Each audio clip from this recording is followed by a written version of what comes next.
Unauthorized alteration है और dissipation है, इंटॉक्सिकेशन है। वो इंटॉक्सिकेशन लास्ट वाले में है, सी में है। पहला है अनऑथराइज एग्जीक्यूशन, जहाँ पे आप साइन कर रहे हैं, एग्जीक्यूट कर रहे हैं कोई डॉक्यूमेंट को ये बोल करके कि ये किसी ने ऑथराइज किया, लेकिन उन्हें ऑथराइज नहीं किया है। जैसे फेक सर्टिफिकेट बना लिए, लोग बनाते हैं ना, फेक सर्टिफिकेट बना लेते हैं, कुछ भी फेक आईडी बना लेते हैं, तो वो चीज हो गया। बी कहता है अनऑथराइज अल्टरेशन, जहाँ पे आप डॉक्यूमेंट को अल्टर कर रहे हैं, चेंज कर रहे हैं, जहाँ पे ओरिजिनल है उसको आप चेंज कर रहे हैं। वो without lawful authority dishonestly fraudulently cancellation और अदरवाइज अल्टर्स अ डॉक्यूमेंट। ठीक है, जहाँ पे अगर आपका मान लीजिए कोई सर्टिफिकेट आया 10th का, उसमें आपको 95% आया है या 80 समझ लीजिए 75% आया, तो 7 को आप 8 बना रहे हैं या 7 को 9 बना रहे हैं, तो अल्टरेशन हो गया। Altering a document in any material part after it has been executed, adding a zero to a check। तो जैसे चेक वगैरह लोग भेजता है, तो 1 लाख की जगह आप 1 जीरो और ऐड करके 10 लाख कर दिए। ठीक है, तो ये चीज है। पहला था जहाँ पे आप फेक बना ही रहे हैं। दूसरा है जो जेन्युइन है उसको आप फेक बना रहे हैं, मतलब जेन्युइन है उसमें आप चेंज करके उसको गलत बना रहे हैं।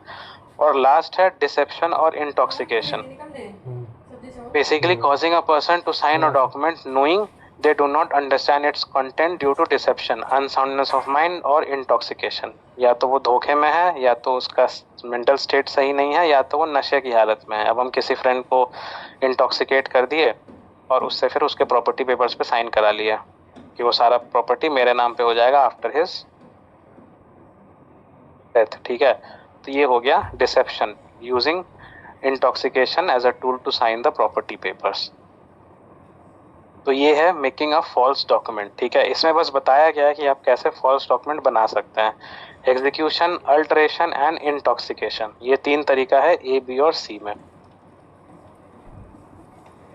अब इसका एक्सप्लेनेशन 1 जो है वो बहुत मजेदार है, मतलब दिस इज वेरी इंटरेस्टिंग। वो कहता है a man signature of his own name में अमाउंट टू फॉर्जरी। कोई समझा सकता है इसको?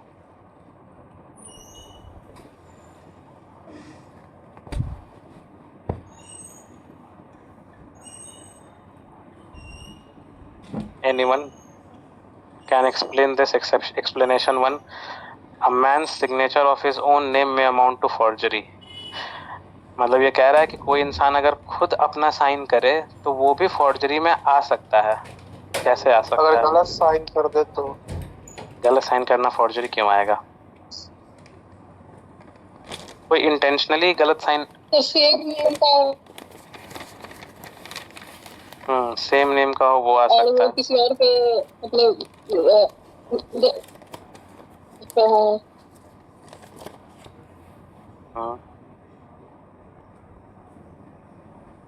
इसका इलस्ट्रेशन 1 में लिखे हुए है कि मान लीजिए मेरा नाम भी विशाल है, कोई और विशाल नाम का है, और हम साइन करके चेक, उसका चेक मेरे पास आ गया। ठीक है, अब या कुछ भी वैसा प्रॉपर्टी पर कुछ भी आ गया। जैसे बैंक का तो सिग्नेचर चलिए बैंक में आपको पता होता है, जो भी बैंक में आप चेक देते हैं बैंक के पास आपका साइन रहता है। लेकिन मान लीजिए, और वो साइन आप कहीं और यूज नहीं करते हैं, वो साइन सिर्फ चेक पे ही यूज होता है जनरली। ठीक है, मान लीजिए कोई वैसा विल है, प्रॉपर्टी का पेपर है, कुछ भी है, उसका भी ओनर विशाल है। ठीक है, अच्छा इस पे एक लाइव एग्जांपल ही दे देते हैं। मेरे पास जो बाइक था पहले, तो वो बाइक हमको सेल करना था। ठीक है, हम OLX पे डाले हुए थे, तो एक कस्टमर आया OLX से, तो मेरा नाम है विशाल आनंद, उसका नाम था विशाल कुमार। ठीक है, सेम नाम था। तो जब DTO के पास गया तो DTO में जो एजेंट था उसको हम फोन लगाए कि ऐसे ऐसे करना है, तो वो बोला कि ठीक है सर, आप हमको उनको भेज दीजिएगा DTO, हम करवा देंगे। फिर गया वो, फिर हमको फोन कर रहा है, सर इनका भी तो नाम सेम ही है। हम बोले हाँ नाम सेम है, तो फिर काहे को एक्सचेंज करा रहे हैं, रहने दीजिए सेम नाम में क्या दिक्कत है। तो कहने का मतलब ये है कि ये भी एक तरह से फॉर्जरी ही है, कि अगर हम नाम नहीं भी चेंज कराते तो this will be calculated as a forgery on my part. ठीक है, तो हम बोले नहीं नहीं नाम चेंज होगा, तो खैर फिर नाम वाम चेंज हो गया। तो बात यहीं पे है कि अगर मान लीजिए किसी और का भी नाम मेरा ही नाम है, और वो भी अगर कोई प्रॉपर्टी पेपर या विल बनाए हुए है और उसके विल पे हम साइन मार दिए, हम तो विशाली करके साइन मारेंगे और जा करके दे दिए, मेरा भी वही सेम नाम है, तो ये भी फॉर्जरी में आ जाता है। ठीक है, basically using someone else name to sign on behalf of that person. ठीक है, तो ये चीज है।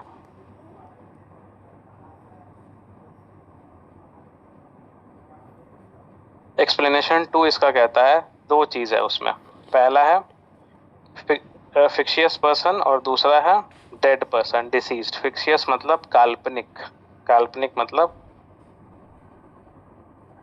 होक्स, ठीक है। डमी पर्सन जिसको आप कहते हैं कि मतलब मेरे सोच में वो इंसान है, रियल लाइफ में वो नहीं है।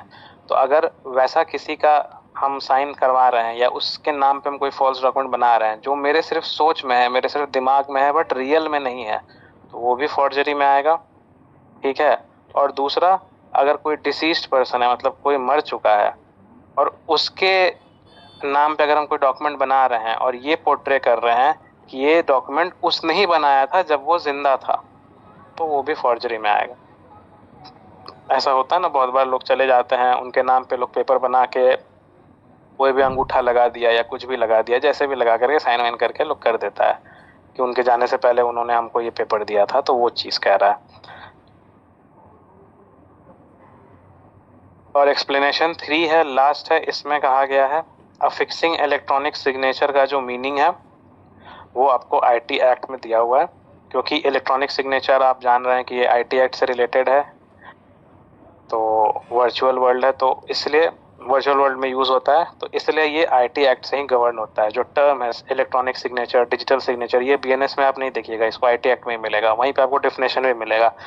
तो यहीं पे कह रहा है कि जो भी अफिक्सिंग इलेक्ट्रॉनिक सिग्नेचर है उसका जो मीनिंग होगा वो सेम मीनिंग होगा जो सेक्शन 2D में दिया हुआ है आईटी एक्ट के, ठीक है। Subsection 1 of section 2 clause D, ठीक है। तो ये था आपको मेकिंग अ फॉल्स डॉक्यूमेंट। ये सिर्फ है कि जहाँ पे आप गलत चीज बना रहे हैं, ठीक है। अभी पनिशमेंट की बात नहीं आई है, क्योंकि आप अभी सिर्फ प्रिपेयर किए हैं, you are preparing the document, ठीक है। अभी आप अटेम्प्ट पे नहीं आए हैं, अभी आप कमीशन पे नहीं आए हैं। अब आता है इसके बाद फॉर्जरी 336। अब यहाँ पे आप यूज कर रहे हैं उसको, ठीक है। तो ये कहता है whoever makes any false document or false electronic record or part of the document or record with intent to cause damage or injury to the public। अब आ गया कि हम बनाए हैं, अब हम इसको यूज करेंगे और इससे क्या होगा, पब्लिक को इंजरी होगा या डैमेज होगा। Or to any person or to support any claim title, या कोई राइट है उस पर हमको अपना टाइटल लेना है, क्लेम करना है कि ये प्रॉपर्टी मेरा है, ये जमीन मेरी है, या तो पूरा प्रॉपर्टी ही या तो उसका आधा पार्ट, कुछ भी। Or to enter into express or implied contract with the intent to commit fraud, या अगर हम किसी के साथ कॉन्ट्रैक्ट में एंटर कर रहे हैं फेक सिग्नेचर बना करके, इंटेंशन क्या है कि उसके साथ फ्रॉड करना है हमको, या फ्रॉड में भी कमिटेड, कमिट्स फॉर्जरी।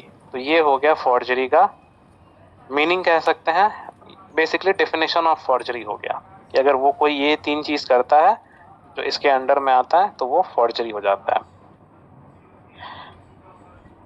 इसका सबसेक्शन 2 कहता है punishment for forgery, whoever commits forgery shall be punished with imprisonment for 2 years maximum, ठीक है। ये हो गया सिंपल फॉर्जरी कि आप बनाए, प्रिपेयर किए फेक डॉक्यूमेंट, तो उसके लिए ये हो गया। अब सबसेक्शन 3 कहता है जहाँ पे आप फॉर्जरी तो कर रहे हैं but intention is that the document और electronic record which has been made forge shall be used for the purpose of cheating. तो यहाँ पे 415 भी आ गया, चीटिंग। तो अब जो आप डॉक्यूमेंट बनाए हैं उससे आप किसी को चीट करना चाहते हैं, तो वहाँ पे पनिशमेंट 7 ईयर्स की हो गई। अब डॉक्यूमेंट बनाए तो कुछ तो कीजिएगा, सिर्फ बना करके उसको रखेंगे तो नहीं। अगर सिर्फ बनाए हुए हैं तो 2 साल की सज़ा है, अगर हम उसको यूज़ करके चीटिंग कर रहे हैं तो 7 साल की सज़ा है। एंड लास्ट इज कि अगर हम उससे किसी का रेपुटेशन को हार्म कर रहे हैं, harm the reputation of any party knowing that it is likely to be used for that purpose, या उस पर्पस के लिए यूज होगा। जैसे फेक सर्टिफिकेट बना दिए कि सामने वाला सिर्फ 7th पास है, 8th पास है, या 8th फेल है, 7th फेल है, कुछ वैसा बना दिए फेक सर्टिफिकेट, ठीक है। तो इस तरह की चीज़, या फेक फोटो किसी का बना दिए, डॉक्यूमेंट कुछ बना दिए कि ये शादी किए हुए है, 2 शादी किए हुए है, वो भी फेक मैरिज सर्टिफिकेट जो होता है वो भी हो गया। अगर वैसा कुछ बना दिए तो रेपुटेशन उसका हार्म हो रहा है, तो उस केस में 3 इयर्स के पनिशमेंट है मैक्सिमम,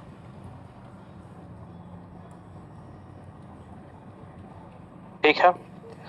तो ये हो गया। अगर इसको वर्बली बोले तो ये अगर जो फर्जरी है इसको वर्बली अगर हम बोले तो ये सही होगा।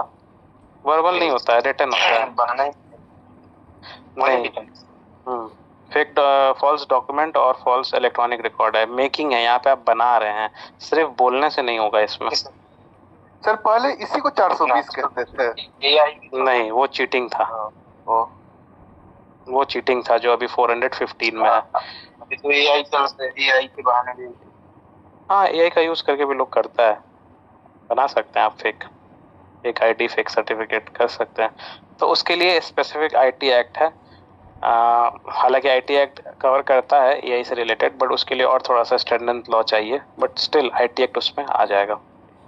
सर आईटी एक्ट में पनिशमेंट दिया हुआ है। उसमें भी है पनिशमेंट, उसमें भी अलग अलग पनिशमेंट है। तो डिफेमेशन का चार्ज तो लग जाएगा उस पर। डिफेमेशन का चार्ज तो लग जाएगा रेपुटेशन वाले में।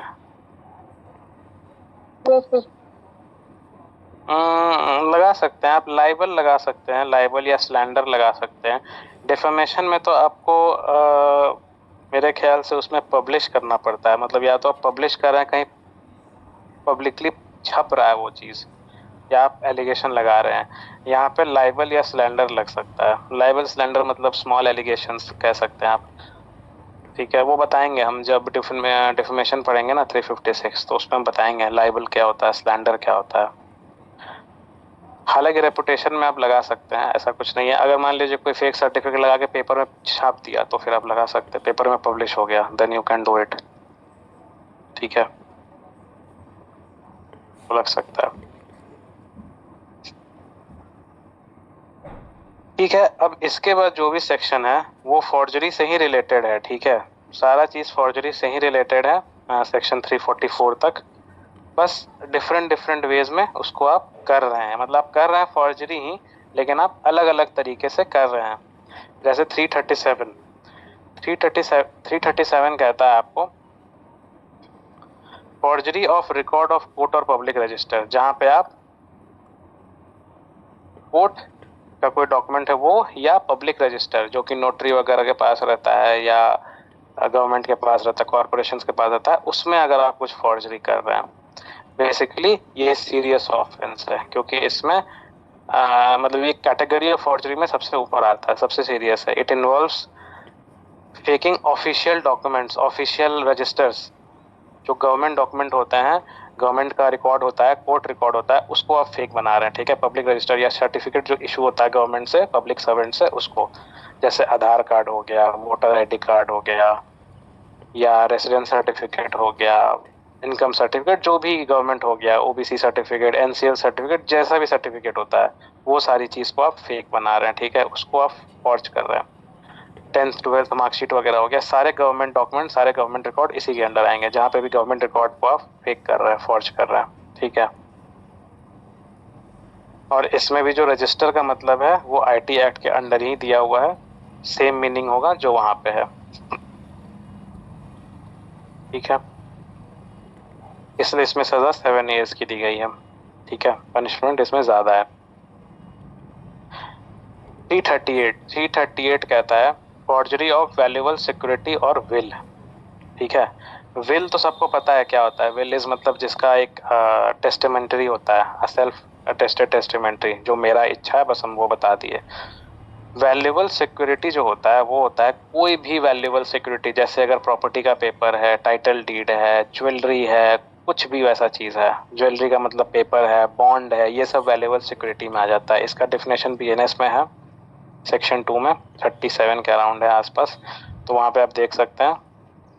तो इसमें बेसिकली वैल्यूएबल सिक्योरिटी मतलब इस तरह का सिक्योरिटी जो कि डॉक्यूमेंट में एज अ पेपर स्टोर किया हुआ है, ठीक है।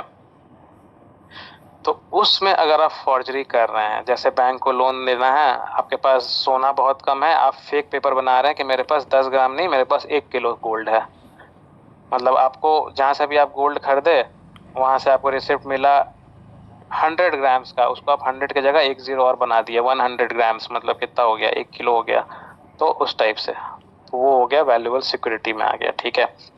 तो बेसिकली ये होता है, ये भी सीवियर फॉर्म ऑफ फॉर्जरी ही है, dealing with highly sensitive documents financial papers, legal documents such as last will हो गया, टेस्टिमेंटरी पेपर हो गया, प्रॉपर्टी पेपर हो गया, या प्रॉमिसरी नोट्स वगैरह हो गया। ठीक है।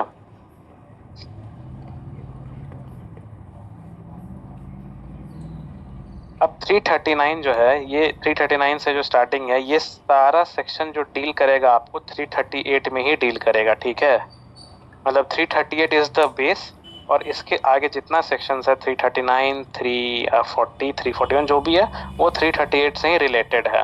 बताते हैं। 339 says having possession of document prescribed in section 337 and 338 knowing to be forged and intending to use it as genuine। ठीक है, तो 339 कहता है you do not have to be one who found the document। ठीक है, आप वो ऐसे, मतलब जरूरी नहीं है कि आप ही इंसान हो जिसको वो डॉक्यूमेंट मिला हो क्राइम करने के लिए। ठीक है, simply keeping a fake will or a fake court record or a fake property paper, fake legal document, knowing it is fake, आपको पता है कि ये फेक है, and the intention is to use it later constitutes an offence. मतलब आपके पास fake paper है, आपको पता है कि ये फेक है, और आपका प्लान है कि फ्यूचर में हमको इसको यूज करना है। जैसे हम किसी को बोल के सर्टिफिकेट बोले थे बनवाने के, सर्टिफिकेट बना देना, वो बोला कि अच्छा ठीक है बनवा देंगे। फिर मेरा दिमाग से उतर गया कि अच्छा ठीक है चलो बनाया बनाया, नहीं बनाया नहीं बनाया। फिर हमको अचानक से एक दिन मैसेज किया कि तेरा सर्टिफिकेट बन गया है, हम भेज देते हैं, तो वो हमको भेज दिया। अब मेरा प्लान तो था कि सर्टिफिकेट बनवा के उसको यूज़ करना है। फिर जब हमको सर्टिफिकेट आया तो हम सोचे कि अब आएंगे गया तो यूज़ कर लेते हैं, तो फॉर्म भरने में अभी 10 दिन टाइम है, तो हम लोग ठीक है अभी रखते हैं, जब 10 दिन टाइम है आराम से भरेंगे। तो ये इतना करना ही मेरे लिए ऑफेंसिव है, मतलब इसके अंडर हम आ जाएंगे, क्योंकि हमको पता है कि वो फेक है, और दूसरा चीज़ मेरा इंटेंशन है फ्यूचर में यूज़ करने का। ठीक है, ऐसे इन जनरल अगर आप सुप्रीम कोर्ट का देखिएगा, एक केस है शीला सेबेस्टियन केस, जिसमें ये कहा गया था the court said that the accused must be the one who actually physically made और एग्जीक्यूटेड द फॉल्स डॉक्यूमेंट। मतलब जो अक्यूज्ड है या तो वो बनाया हो या तो वो यूज किया हो, एग्जीक्यूट किया हो। ठीक है, merely causing a false document to be made by someone else or merely being the beneficiary of the false document does not satisfy the rigid definition making under section 335। मतलब सिर्फ रखना आपके पास 335 सेक्शन को नहीं लाएगा, इसीलिए 339 है कि आप रखें, आपके पास पोजेशन है उस डॉक्यूमेंट का, लेकिन आप यूज नहीं कर रहे हैं, बट आपका प्लान है फ्यूचर में यूज करने का, तो यहाँ पे preparation is also punishable. In short, you are prepared to use that fake document, so you are booked under this section. ठीक है। 340 फॉर्ज डॉक्यूमेंट और electronic record and using it as genuine. मतलब the act of actually submitting, presenting or using a document that you know is forged। आपको पता है ये document forged है, आपको पता है ये डॉक्यूमेंट फेक है, आप इसको यूज कर रहे हैं, आप इसको सबमिट कर रहे हैं कॉलेज के एडमिशन में, कहीं फॉर्म भरने में, और क्यों सबमिट कर रहे हैं? क्योंकि दूसरे को लगेगा कि ये जेन्युइन है, दिस इज 100% करेक्ट। तो बेसिकली ये सेक्शन कहता है कि you are using a fake document, forge document as a genuine. बस आप फॉर्ज डॉक्यूमेंट को यूज कर रहे हैं, सामने वाले को लगे कि ये जेन्युइन है। ठीक है। नेक्स्ट 341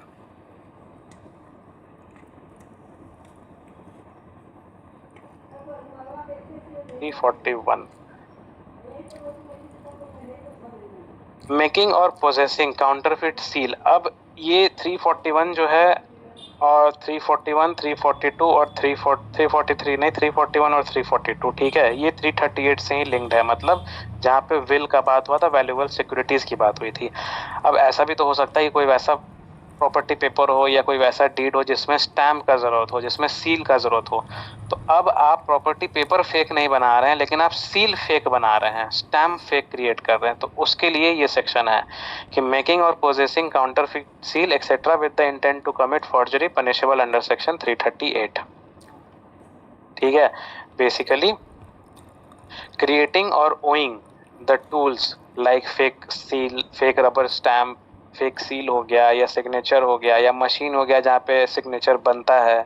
बहुत लोग का सिग्नेचर वो भी होता है ना, बॉन्डेड पेपर पे आप लोग बहुत लोग प्रेस करके बनवाते हैं प्रिंटिंग प्रेस से, मशीन से, तो वैसा अगर मशीन आप यूज़ कर रहे हैं तो अगर सिर्फ वो सब चीज़ भी आप रखे हुए हैं ताकि फॉर्ज वैल्यूएबल सिक्योरिटी या विल आप बना सकें, ठीक है, तो उसके लिए भी पनिशमेंट है। मतलब सिर्फ आप पेपर बना रहे हैं उसके लिए तो है ही 338, बट उस फॉर्ज पेपर को बनाने के लिए अगर आप फॉर्ज सिग्नेचर कर रहे हैं, फॉर्ज रबर स्टैम्प बना रहे हैं, तो उसके लिए भी ये सेक्शन है।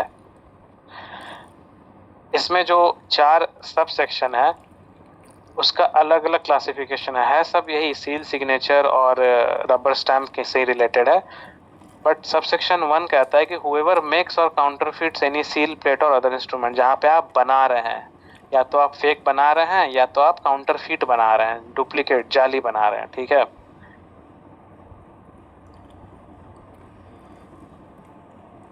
Intending the same shall be used for the purpose of committing forgery, ठीक है। Has in his possession any seal counterfeit shall be punish, अगर आपके पोजेशन में भी पाया गया तो भी आपको पनिशमेंट मिलेगी। मतलब जरूरी नहीं कि आप उसको यूज किए तभी मिलेगा। If it is find in your possession then also you will be booked.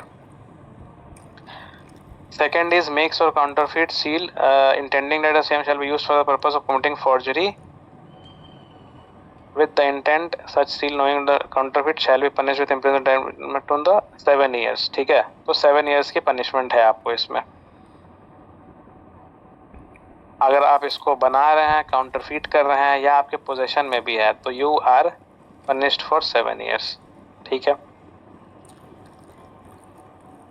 अगर आपको पता है, मतलब यहाँ पे सब सेक्शन 3 कहता है कि यू नो कि this is fake false seal है, लेकिन आप बनाए नहीं है, सिर्फ आपके पोजेशन में है, ठीक है, तो सिर्फ पोजेशन में रखने का सजा है 3 years। सब सेक्शन 3 में you have not made the seal, counterfeit seal, stamp, but you are keeping it in your possession, then the punishment is 3 years। and when you are using that seal, अब पहला दूसरा हो गया कि जहाँ पे आप बना रहे हैं और आपके पास भी है, ठीक है। तीसरा हो गया जहाँ पे आप बनाए नहीं हैं और आपके पास है, लेकिन you have not created it but you are having the possession of the seal। 4 is कि you are using that seal, अब है कि आप यूज कर रहे हैं उसको fraudulently or dishonestly using as genuine any seal plate shall be punished in the same manner as if it had made a counterfeit seal। तो आपको उसी तरीके से पनिश किया जाएगा जैसे आप फॉर्जरी में पनिश होते हैं, ठीक है। काउंटरफिट सील जो 7 years की पनिशमेंट है बेसिकली वो दी जाएगी। तो ये है आपको फॉर्जरी से पहले का स्टेप कि जहाँ पे फॉर्ज डॉक्यूमेंट बनाने से पहले अगर कुछ फॉर्ज इंस्ट्रूमेंट बना रहे हैं उस डॉक्यूमेंट को प्रिपेयर करने के लिए। जैसे मिंट वाला कैसे पढ़े थे, कॉइन्स जब पढ़े थे, counterfeit coins, stamp, government stamps, वो सब पढ़े थे, तो उसमें भी पढ़े थे ना कि अगर हम स्टैम्प बना रहे हैं या कॉइन पैसा बना रहे हैं तो उसको बनाने से पहले भी तो हमको कुछ इंस्ट्रूमेंट चाहिए होगा बनाने के लिए। हम ऐसे ही कैसे बनाएंगे, हमको मशीन चाहिए, डाई चाहिए, केमिकल एजेंट चाहिए होता है, सब्सटेंस चाहिए होता है, बहुत सारा रॉ मटेरियल चाहिए होता है। तो वो सब चीज़ भी अगर मेरे पास है तो हम पनिशमेंट होगा। तो वही चीज़ यहाँ पे कह रहा है कि अगर फेक डॉक्यूमेंट बनाने के लिए फेक इंस्ट्रूमेंट्स आपके पास हैं तो यू आर पनिश्ड, ठीक है।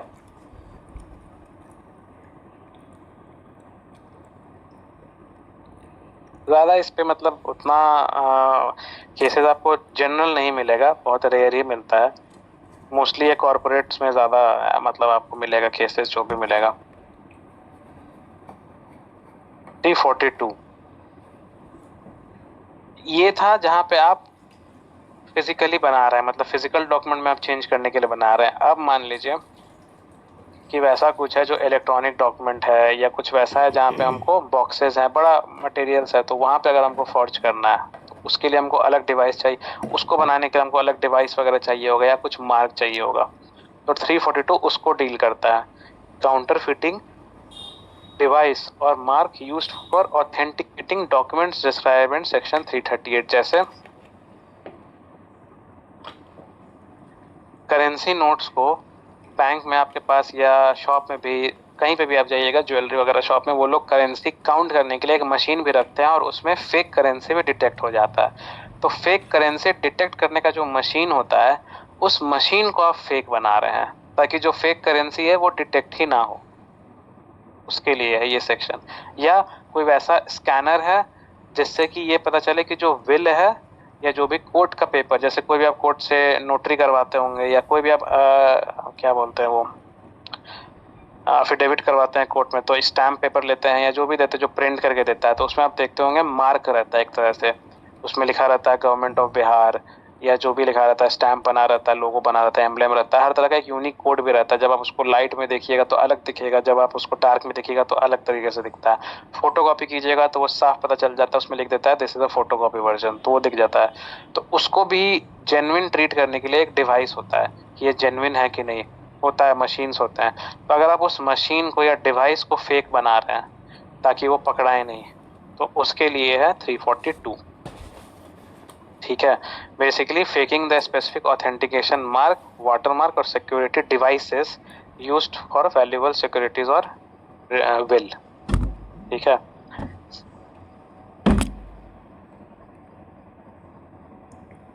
इसमें भी वैसे ही है। एक है जहां पे आप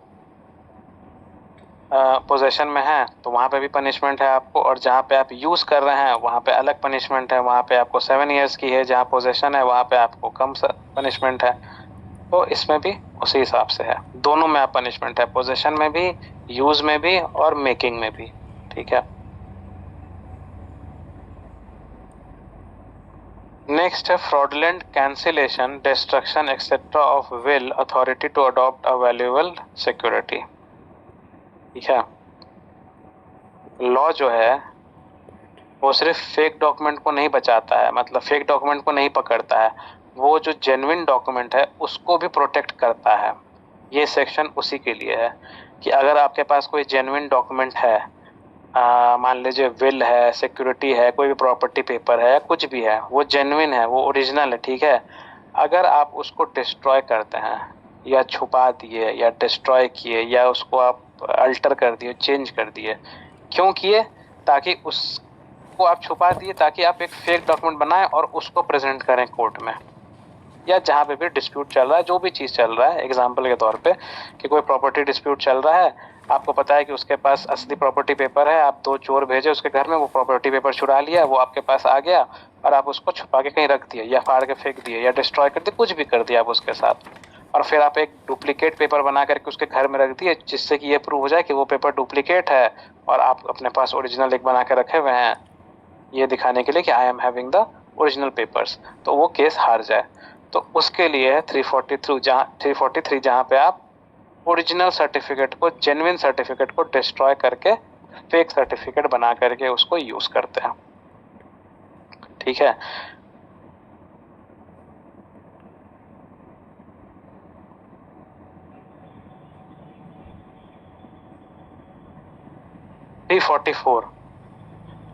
फॉल्सिफिकेशन ऑफ अकाउंट्स।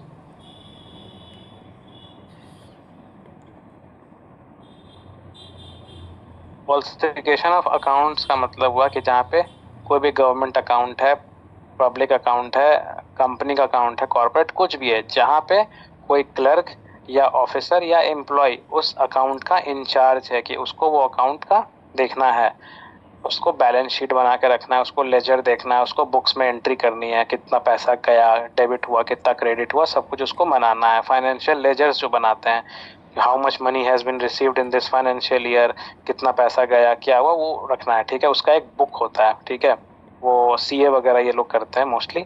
तो अगर वो इंसान उस बुक में, उस लेजर डॉक्यूमेंट में कुछ नंबर्स का बेसिकली एडिशन और सब्ट्रैक्शन कर रहा है, चेंज कर रहा है, तो वो उसके लिए ये सेक्शन है जहाँ पे आप अकाउंट्स में गलत एंट्री कर रहे हैं, फेक एंट्री कर रहे हैं, फॉल्स एंट्री कर रहे हैं।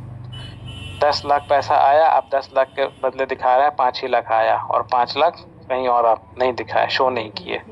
2 लाख रुपए कटा है, आप दिखा रहे हैं 3 लाख रुपए कटा है, तो बेसिकली आप अकाउंट्स को गलत रिप्रेजेंट करा रहे हैं, गलत शो कर रहे हैं। ठीक है, you are not maintaining the proper appropriate books of account.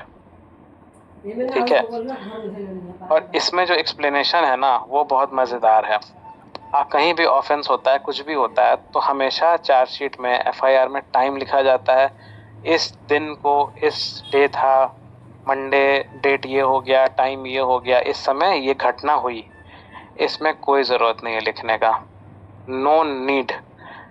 Explanation इसका कह रहा है कि ना इसमें विक्टिम का नाम लिखने का ज़रूरत है, ना इसमें अक्यूज्ड का नाम का, अक्यूज्ड का तो चलिए ठीक है, वो तो वैसे भी पता चल ही जाता है कि कौन किया है। विक्टिम के नाम का कोई इम्पोर्टेंस नहीं है, महत्व नहीं है, कोई ज़रूरत नहीं है। ना ही इसमें किसके साथ फ्रॉड हुआ है उसका भी ज़रूरत नहीं है लिखने का, और ना ही किस समय हुआ, किस दिन हुआ, किस टाइम पे हुआ, ये भी लिखने का कोई आवश्यकता नहीं है। No need, not necessary. क्योंकि जो इस तरीके के क्राइम होते हैं अकाउंट से रिलेटेड, ये एक आदमी के लिए टारगेट नहीं होते हैं, ये एंटायर सोसाइटी के लिए होता है। ठीक है, इसीलिए अगर कोई कंपनी के साथ डिफ्रॉड किया तो कंपनी विक्टिम है, तो कंपनी खुद तो कोर्ट जाएगी नहीं ना। अब ये हम ज़्यादा नहीं समझाएंगे क्योंकि ये कंपनी एक्ट में आप लोग पढ़िएगा। कंपनी भी एक लीगल एंटिटी होती है। Company can sue and can be sued. Company के ऊपर केस भी हो सकता है और कंपनी केस भी कर सकती है, लेकिन कंपनी खुद तो चल के कोर्ट जाएगी नहीं, तो कोई तो करेगा। तो उसमें बोर्ड ऑफ डायरेक्टर्स होते हैं, उसमें MOA होता है, AOA होता है, articles of association, memorandum of association, जिसमें लिखा रहता है who represent that company and who is authorized to be sued on behalf of that company or can sue any other person। तो वैसे ही होता है। तो इसमें भी जो भी फाइनेंशियल क्राइम्स होते हैं, जो भी मनी से रिलेटेड अकाउंट्स में दिक्कत होता है, वो कंपनी के अगेंस्ट होता है, और जिससे शेयर होल्डर्स, स्टेक होल्डर्स जो होते हैं वो उनको इंजरी पहुंचती है। तो इसीलिए यहाँ पे एक विक्टिम नहीं होता है, मल्टीपल विक्टिम्स होते हैं। तो इसलिए as a company it can be represented. तो इसलिए यहाँ पे ज़रूरी नहीं है विक्टिम का नाम देना, नॉट नेसेसरी। ठीक है, यहाँ तक था आपको मेकिंग डॉक्यूमेंट, फॉल्स डॉक्यूमेंट हो गया या जो भी चीज़ हो गया वो यहाँ तक था, जो डॉक्यूमेंट से रिलेटेड हो गया, इलेक्ट्रॉनिक भी उसमें आ गया। अब है आपको प्रॉपर्टी मार्क। ठीक है,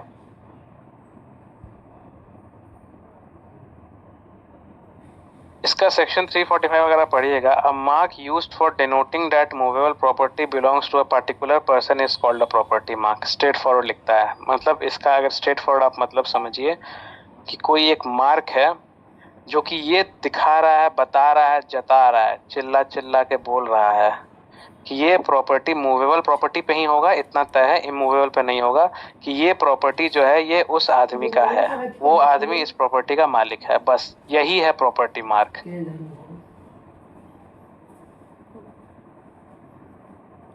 ठीक है, अब इंटेलेक्चुअल प्रॉपर्टी से कैसे डिफरेंट है? तो इंटेलेक्चुअल प्रॉपर्टी तो आपका हो जाता है इंटेंजिबल, जिसको आप छू नहीं सकते हैं। ठीक है, you can not touch it. ठीक है, इंटेलेक्चुअल प्रॉपर्टी में भी पेटेंट छोड़ दीजिए, कॉपीराइट छोड़ दीजिए, क्योंकि वो डिफरेंट चीज हो जाता है। ट्रेडमार्क जो होता है ना, उससे ये कंफ्यूजिंग होता है कि ट्रेडमार्क क्या है और प्रॉपर्टी मार्क क्या है। तो आपको सिंपल एग्जांपल दे देते हैं। एप्पल का जो लोगो हुआ या सैमसंग का जो लोगो होता है, सैमसंग लिखा हुआ, ये सब ट्रेडमार्क होता है। क्यों? क्योंकि वो कमर्शियल पर्पस के लिए यूज होता है। उसमें सेलिंग जो होता है वो इंक्लूड रहता है कि हम उसको बेचने के लिए मार्केट में लाए हैं। ट्रेडमार्क वहीं आएगा जहाँ पे सेलिंग रहता है, कमर्शियल रहता है, बिजनेस रहता है कि I have to sell this product. तो वो एप्पल क्यों इतना बिकता है? एप्पल के लोगों के कारण ही बिकता है कि लोगो लेके घूमेंगे, लोग देखेंगे, बस होगा, और कुछ नहीं। तो वो लोगो is the trademark of the company Apple. ठीक है, बस, और कुछ नहीं है। प्रॉपर्टी मार्क जो होता है वो होता है, उसमें कमर्शियल यूज नहीं होता है, उसको सेलिंग का नहीं होता, वो फॉर द टाइम बिंग आप किसी कोई चीज यहाँ से वहाँ ट्रांसफर कर रहे हैं। ठीक है, तो उसके लिए होता है। There is no point of using that property in the sale. जैसे कि रेलवेज हो गया, रेलवे से अगर आप कुछ भेज रहे हैं या कुछ ट्रांसपोर्ट हो रहा है, तो आप क्या होता है कि जब भी कोई ट्रांसपोर्ट शिपमेंट जाता है ना, तो बाइक वगैरह कुछ भी होता है तो उस पर रेलवे एक स्टैंप लगा देती है। उसमें लिखा था IR, जो भी ईयर है 2026, और उसमें डेट मंथ वैसे करके कोड रहता है। ठीक है, तो दैट इज द मार्क, कि वो मार्क ये बता रहा है कि that thing belongs to the railway, वो रेलवे उसका ओनर है। ठीक है, तो अगर हम उस मार्क के साथ छेड़छाड़ कर रहे हैं, मतलब हम वैसा ही एक और मार्क बना लिए, क्रिएट कर लिए फेक मार्क या टैम्पर कर दिए, तो उसकी क्या सजा है वो यहाँ पे डिस्कस्ड है। ट्रेडमार्क के केस में जहाँ पे अगर हम वैसा ही एप्पल का एक सिमिलर लोगो बना करके हम फोन बेच रहे हैं, तो वो ट्रेडमार्क के अंडर चला जाएगा। जहाँ पे हम बेच रहे हैं, कमर्शियल यूज कर रहे हैं, वो वहां चला जाएगा ट्रेडमार्क के अंडर में, ठीक है। जहाँ पे I am just transporting it, वो हो गया प्रॉपर्टी मार्क, कि वो ये बता रहा है कि वो प्रॉपर्टी मेरा है, बस और कुछ नहीं। एप्पल का लोगो ये बता रहा है कि वो है तो एप्पल का ही, लेकिन वो सेल हो रहा है मार्केट में, वो सेलिंग के लिए यूज होता है, कमर्शियल पर्पस है। यहाँ पे that mark, those mark which just only says or speaks that this specific physical item or piece of movable property belongs to that person, that organization, that railway, जो भी चीज है उसके लिए, ठीक है। तो वहां पे प्रॉपर्टी मार्क आ जाता है। तो इसमें प्रॉपर्टी मार्क डिफाइंड है सबसेक्शन 1 में। सबसेक्शन 2 में whoever marks any movable property or goods or any case, package और अदर रिसेप्टेकल कंटेनिंग, रिसेप्टेकल मतलब है जैसे गोदरेज का अलमीरा वगैरह हो गया, कोई भी लॉकर हो गया, तिजोरी वगैरह होगी, वो सब चीज। कंटेनिंग मूवेबल प्रॉपर्टी और गुड्स और uses any case package having any mark there or in any manner reasonably calculated to cause it to believe that the property or goods so marked they do not belong is said to use a property mark। मतलब अगर हम fake mark बना लिए और कोई suitcase है, जैसे suitcase हो गया या कुछ भी ऐसा हो गया जिसको कि सेल नहीं किया जा रहा है मार्केट में, बस वो ओनर वो ये दिखा रहा है कि ये प्रॉपर्टी इसका है, और हम वैसा ही एक प्रॉपर्टी मार्क क्रिएट कर लिए, अपना कुछ गुड्स बनाए और उस पर मार्क लगा दिए वो, और उस मार्क को हम ट्रांसफर कर रहे हैं यहाँ से वहाँ, ठीक है, बस और कुछ नहीं। उसके लिए है ये सेक्शन कि I am not using it for in the market, I am not selling it, but सिर्फ हम मैन्युफैक्चर कर रहे हैं, I am only manufacturing it, ठीक है। जहाँ सेलिंग आ जाएगा वहाँ ट्रेडमार्क आ जाएगा, जहाँ मैन्युफैक्चरिंग आएगा वहाँ पे ये आ जाएगा, ठीक है। ट्रेडमार्क बताता है कि कौन मैन्युफैक्चर किया और कौन उसको बेच रहा है, कमर्शियल पर्पस हो गया। यहाँ पे हो गया this mark belongs to this person, बस दैट्स इट, एनफ, उसके बाद कुछ नहीं आना है। वो या तो कोई कंपनी का होगा या तो कोई पर्सन का होगा, बस, ठीक है। इसका पनिशमेंट है आपको 1 ईयर का पनिशमेंट है, ज़्यादा पनिशमेंट नहीं है, क्योंकि ट्रेडमार्क में ज़्यादा पनिशमेंट इसलिए होता है क्योंकि वहाँ पे कमर्शियल अगर आप यूज़ करते हैं तो वहाँ पे लॉस बहुत ज़्यादा होता है। आप प्रॉफिट कमाएं, अनड्यू प्रॉफिट कमाएं, तो इसलिए वहाँ पे आपको पनिशमेंट ज़्यादा होता है, मतलब फाइन भी होता है और पनिशमेंट भी होता है, यहाँ पे कम होता है।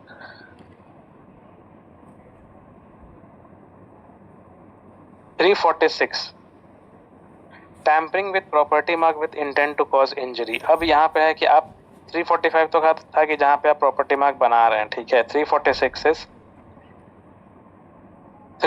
था जहाँ पे आप यूज कर रहे हैं प्रॉपर्टी मार्क को, ठीक है। 346 जहाँ पे आप टैम्पर कर रहे हैं, मतलब कोई एक प्रॉपर्टी मार्क है, कोई ऑब्जेक्ट है, कोई बॉक्स है, किसी का प्रॉपर्टी है, उसके मार्क को आप छेड़छाड़ कर रहे हैं।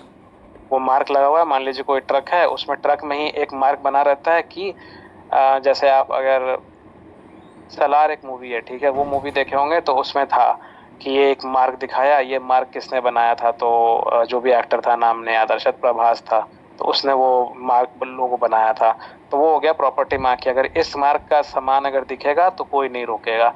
तो अगर आप उस मार्क के साथ छेड़छाड़ कर रहे हैं, टैम्परिंग कर रहे हैं विद द प्रॉपर्टी मार्क, और इसलिए कर रहे हैं ताकि इंजरी हो, क्योंकि अगर वो मार्क रहेगा तो हमको पुलिस नहीं रोकेगी, हम आराम से निकल जाएंगे, बट अगर वो मार्क कट जाएगा तो पुलिस रोकेगी, पकड़े जाएंगे, फाइन होगा।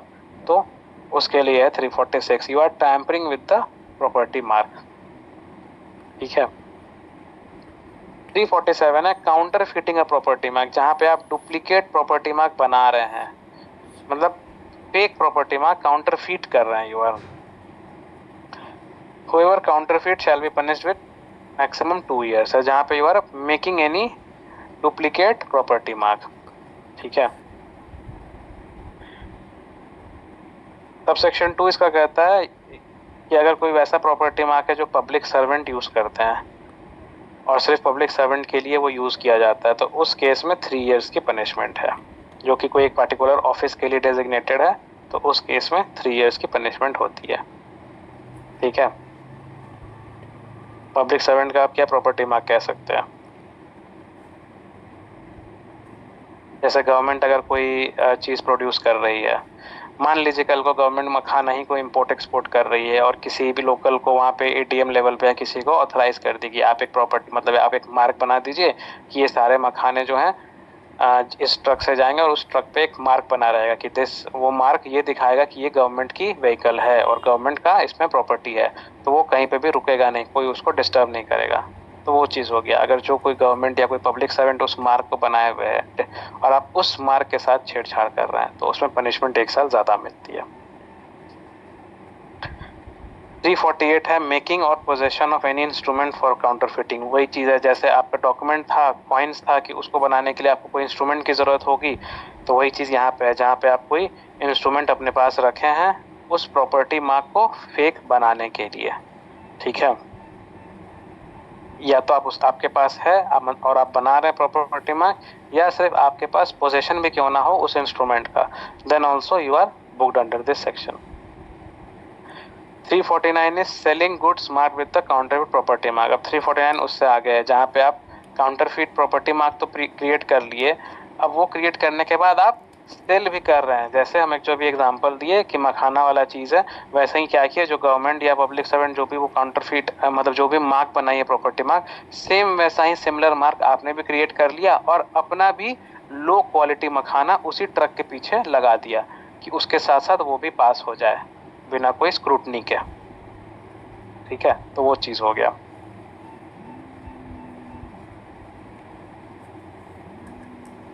और लास्ट है इसका making a false mark upon any receptacle containing goods, जहाँ पे आप कोई भी एक झूठा निशान, झूठा मार्क लगा रहे हैं।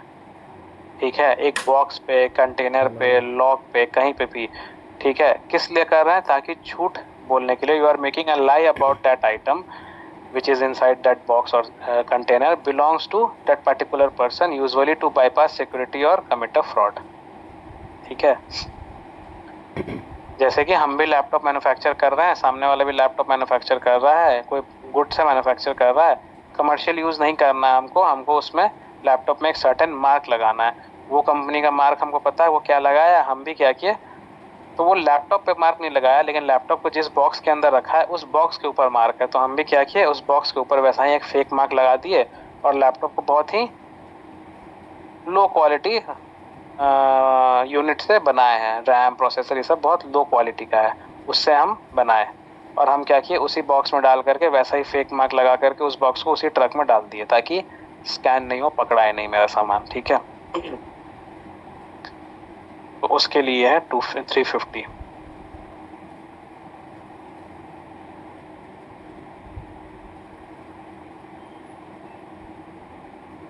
क्लियर है कि इसमें किसी को कुछ डाउट? और क्लियर है सर। नेक्स्ट चैप्टर कर दें या बाद में करना है? और अब तो एक ही चैप्टर शायद बाकी रह गया ना सर, अगर लास्ट 19 है, criminal intimidation, insult, annoyance, defamation. इसमें कितना है? 351 तो 6 सेक्शन है इसमें। सर कर लिया जाए। 8 नहीं रिपील है, 7 है सर, नहीं 7 सेक्शन होगा। हाँ 7, आपको जैसे बेहतर लगे सर करा दीजिए। करा देते हैं, अभी तो कितना, अभी तो 4 भी नहीं बजा है। Yes sir. 1 घंटा में हो जाएगा, ज़्यादा है नहीं इसमें कुछ। मेन इसमें जो भी बड़ा है वो डिफेमेशन ही है, उसके अलावा और कुछ नहीं है।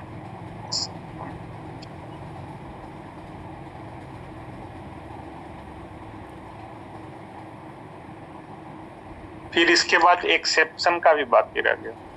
हाँ, फिर इसके बाद वही चैप्टर 3 स्टार्ट करेंगे। 3 और 4 बचा है बस, 2 चैप्टर, तो वो मोस्ट प्रोबेबली कल वेंसडे है और थर्सडे 2 दिन में कर देंगे। फ्राइडे फिर क्लास होगा नहीं, फिर सैटरडे संडे देखते हैं, क्योंकि मंडे से फिर आप लोगों का कॉलेज भी खुल जाएगा। ठीक है।